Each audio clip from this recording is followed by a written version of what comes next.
चलिए अगले सवाल पे चलते हैं। अगला सवाल पूछ रहा है आपसे कि तारामंडल के नामकरण के लिए कौन सी एजेंसी जिम्मेदार होती है।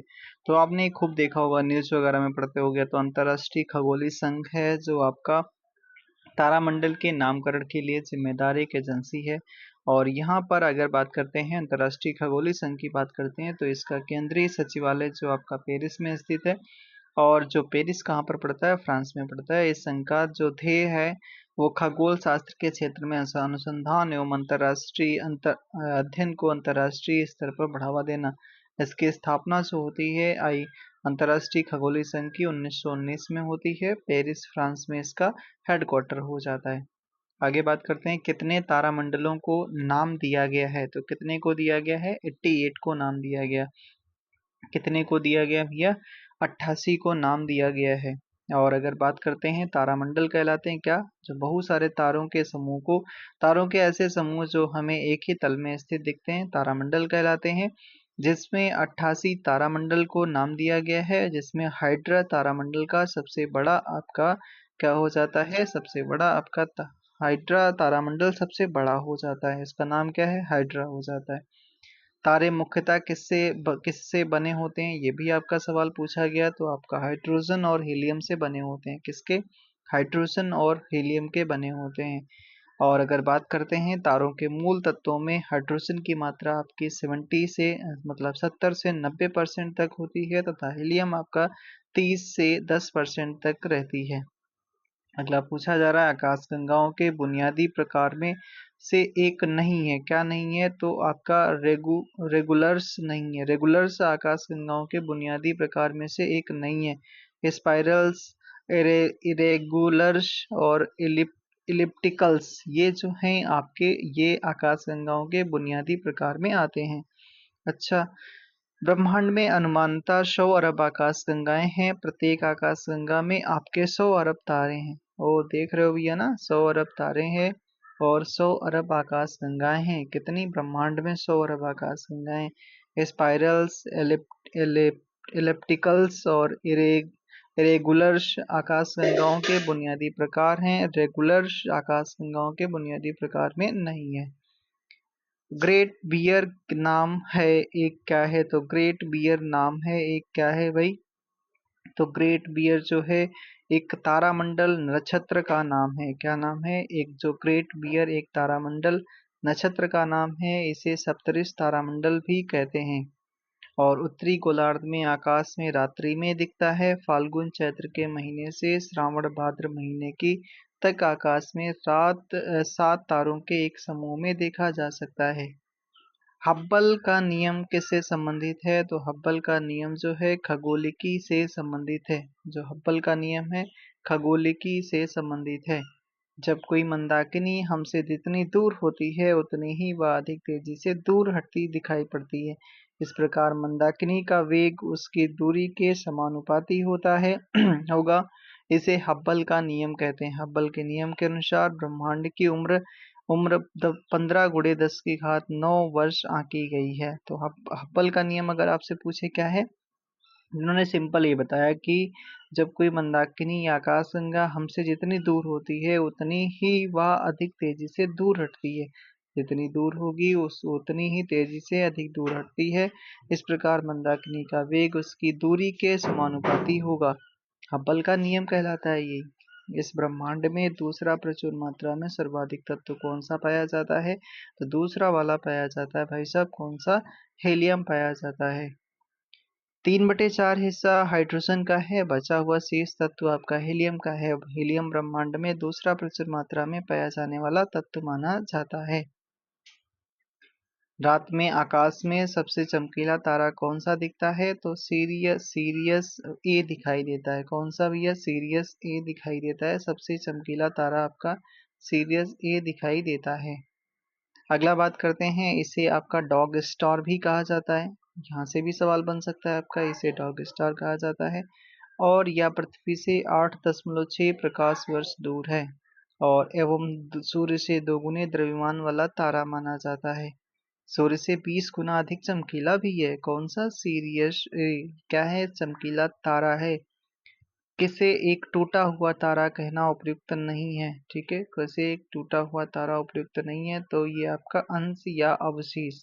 बाकी आपका तारा, ग्रह, ग्रहिका, एस्टेरॉइड्स जो होते हैं, ये टूटे हुए तारा कहना इनका उचित माना जाता है। अंतरिक्ष में घूमते धूल और गैस के पिंड जब पृथ्वी के समीप से गुजरते हैं तो पृथ्वी के गुरुत्वाकर्षण बल के कारण तेजी से पृथ्वी की ओर आ जाते हैं। बिल्कुल आएंगे, क्योंकि गुरुत्वाकर्षण पृथ्वी का है।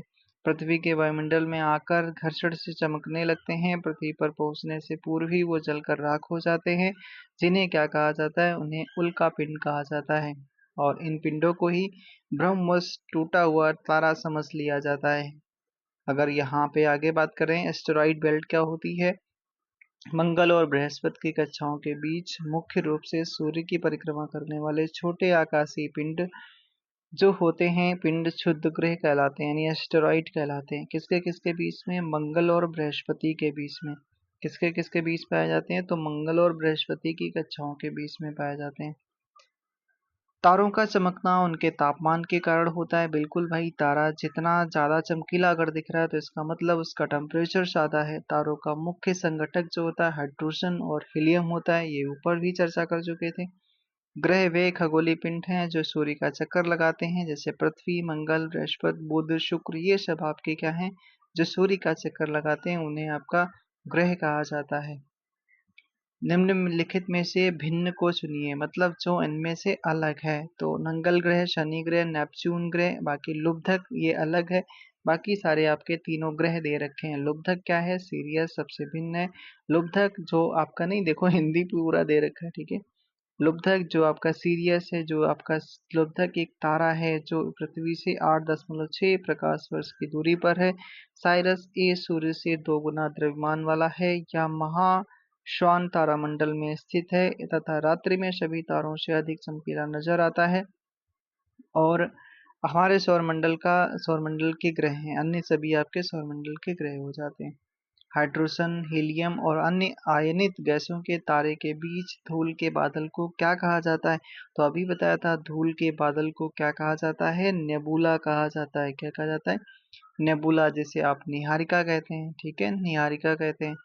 तो जिसमें धूल, हाइड्रोजन गैस, हीलियम गैस, आयनित प्लाज्मा जैसे उपस्थित हो, या एक ब्रह्मांडी नर्सरी है जहाँ तारों का जन्म होता है।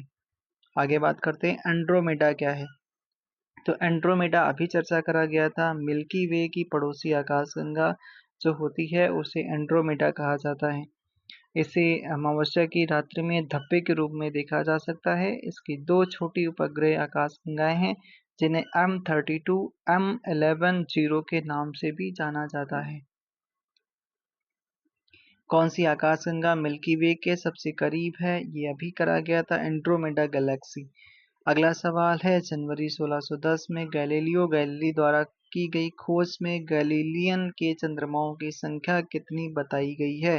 तो 4 बताई गई है। कितनी? 4 संख्या बताई गई है। किसकी? तो आपकी गैलीलियन के चंद्रमाओं की संख्या 4 बताई गई है। 1610 में गैलीलियो गैलीली द्वारा की गई खोज में गैलीलियन के चंद्रमाओं की संख्या 4 बताई गई। बृहस्पति के ये उपग्रह इस प्रकार हैं। कौन कौन से हैं बृहस्पति के उपग्रह आपके? जैसे आपका गैनीमीड है, और जैसे यूरोपा है, आयो है, कैलिस्टो है। इन सभी उपग्रहों में गैनीमीड जो है सबसे बड़ा उपग्रह माना जाता है। बृहस्पति के अगर पूछे सबसे ज्यादा उपग्रह किसके हैं, तो शनि के इस टाइम पर है। और अगर यहाँ पर पूछे बृहस्पति उपग्रह का सबसे बड़ा उपग्रह कौन सा है, गैनीमीड हो जाता है।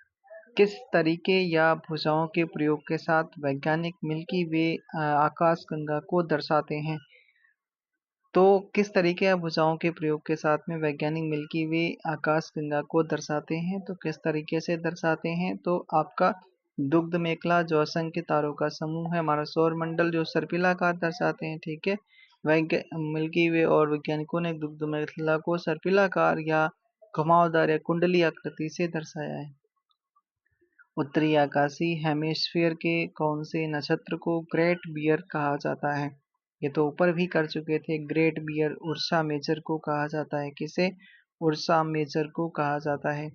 उत्तरी गोलार्ध में दिखाई पड़ने वाले ग्रेट बियर नक्षत्र को उर्सा मेजर नक्षत्र भी कहा जाता है। और सप्तऋषि के नाम से भी जाना जाता है।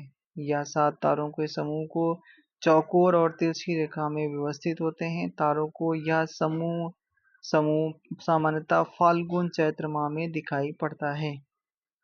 कौन सा एक खगोलीय पिंड नहीं है? तो आपका समुद्र है, ये खगोलीय पिंड नहीं है। बाकी सारे आपके हैं, सूर्य है, तारे हैं, ग्रह हैं, ये आपके खगोलीय पिंड माने जाते हैं।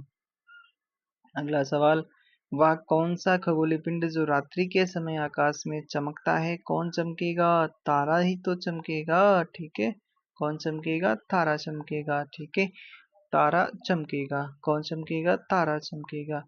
शब्द कॉमेट, कॉमेट क्या होता है? प्राचीन शब्द से आया है जिसका अर्थ होता है लंबी पूंछ वाला तारा। तो ये पूछा जा रहा है कहाँ से ये शब्द आया है?